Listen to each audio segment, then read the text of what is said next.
sa tahaw kang mga issues ning unfaithfulness, ning infidelity, pinapagirumdum kita kang Pasko na igwaning sarong persona na faithful sa iyang pagkamot sa sato.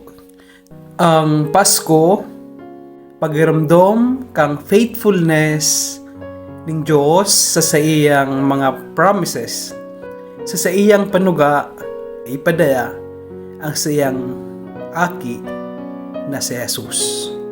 Pwede kitang lukohon ning tao, pwedeng maging unfaithful sa to maski sa mga tao na pinagkatiwalaan ta.